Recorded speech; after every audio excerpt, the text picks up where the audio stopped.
Es el ejercicio 9 de descomposición vectorial, ¿no? Y tenemos otro vector, pero apuntando en otra dirección. Tenemos otro módulo y otro ángulo, ¿no? Hacemos lo mismo que en los ejercicios anteriores. Completamos nuestros ejes, el eje X y el eje Y. Para descomponerlo, desde la punta del vector hacia el eje X, trazamos una línea vertical y vamos a obtener su componente d en X. Hacemos lo propio hacia el eje Y, ¿no es cierto? D en Y.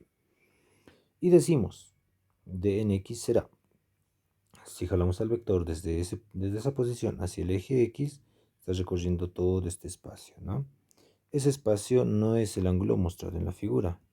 Por lo tanto, ¿qué función va a cumplir allí? Va a cumplir la función seno. Es la multiplicación de su módulo por el seno del ángulo, ¿no? Reemplazando tenemos que 6,34 por seno de 25 grados. Realizamos el cálculo. Sale su componente en X 2,68.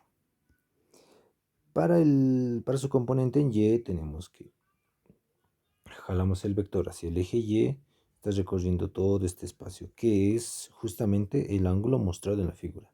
Por lo tanto, será módulo del vector por la función coseno del ángulo, ¿no?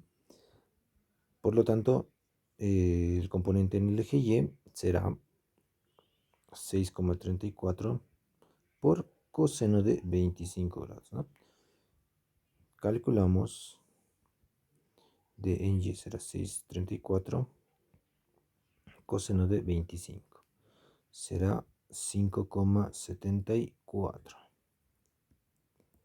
Finalmente, vemos, ¿no?, cuál de estos componentes se encuentran en los ejes positivos y negativos. Recordemos que a la derecha positivo, a la izquierda negativo, en el eje X, ¿no? Su componente en el eje X está en el lado positivo, así que no les realizamos el cambio. En el eje Y, los que están hacia arriba son positivos y los que están hacia abajo son negativos.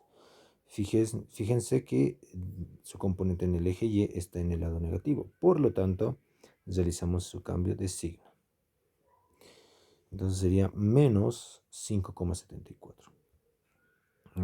Por lo tanto, nuestra respuesta será que el vector D es igual a 2,68 en X y menos 5,74 en Y. Y esta sería nuestra respuesta.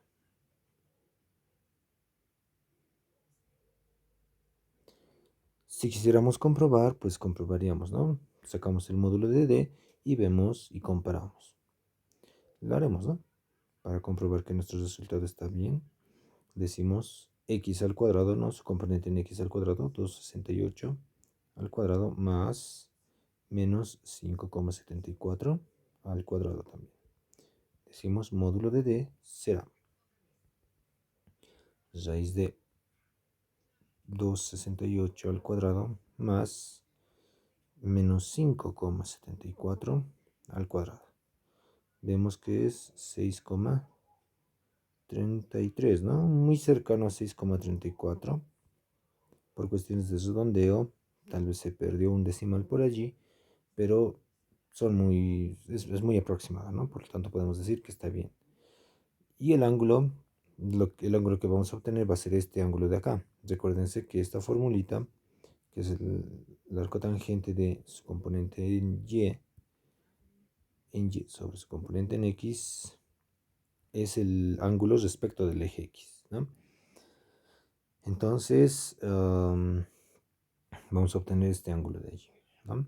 Será arco tangente de componente en Y menos 5,74 sobre 2,68. Arco tangente de menos 5,74, 2,68. El ángulo sale menos 65 grados, ¿no? Redondeando. ¿Por qué sale negativo? Porque este ángulo va en sentido de las agujas del reloj, ¿no? Entonces es negativo. Resulta negativo, pero para nosotros vamos a considerar su valor, ¿no? 65 grados. Y del ejercicio anterior, de la explicación del ejercicio anterior, 65 más 25 resultan 90 grados, ¿no? Por lo tanto, este ángulo está bien. Nuestra operación está correctamente hecha.